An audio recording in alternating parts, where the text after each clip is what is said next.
ఒరే బంగ్లాదేశ్, నీకు ఎంత చెప్పినా సిగ్గురాదు, ఎంత చెప్పినా బుద్ధి రాదు. నువ్వు పోయి పాకిస్తాన్నే నమ్ముతూ. అరే అది నిన్ను మోసం చేసిద్దిరా ఎన్నిసార్లు చెప్పినా నువ్వు పోయి దాని ముడ్డానికలు తిరుగుతావు. పాకిస్తాన్ నిన్ను నాశనం చేద్దాం అంటే ఇండియానే రక్షించింది నిన్ను. అయినా సరే నువ్వు పోయి దాని ముడ్డానికల్లా తిరిగినావు, పాకిస్తాన్ ముడ్డానికల్లా. ఇప్పుడు ఏమైంది? పెద్ద పోటీగల్లా బయటకు వచ్చినావు T20 వరల్డ్ కప్ నుంచి. నీతో పాటు నీ మిత్ర దేశమైన పాకిస్తాన్ కూడా బయటకు వచ్చింది అనుకున్నావు కదా. ఇప్పుడు ఏమైంది?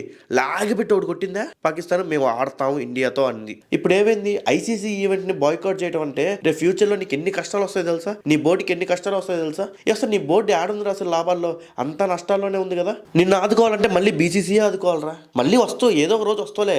మళ్ళీ కాలు పట్టుకుంటావు, BCCఏ కాలు పట్టుకొని మళ్ళా మాకు కూడా ఛాన్స్ ఇవ్వండి అంటావు. నువ్వు చేసిన పెద్ద పొరపాటు పాకిస్తాన్ని నమ్మటం. నువ్వు అనొచ్చు మళ్ళీ పాకిస్తాన్ కొన్ని డిమాండ్స్ పెట్టింది కదా, మళ్ళీ యూటర్న్ తీసుకున్న తర్వాత కూడా అని. ఏం డిమాండ్స్ పెట్టింది? షేక్ హ్యాండ్స్ ఇవ్వమని చెప్పా, లేకపోతే సీరియస్ మాతో ఇండియా ఖచ్చితంగా సీరియస్లు ఆడాలని చెప్పా, లేకపోతే రెవెన్యూ పెంచమని చెప్పా.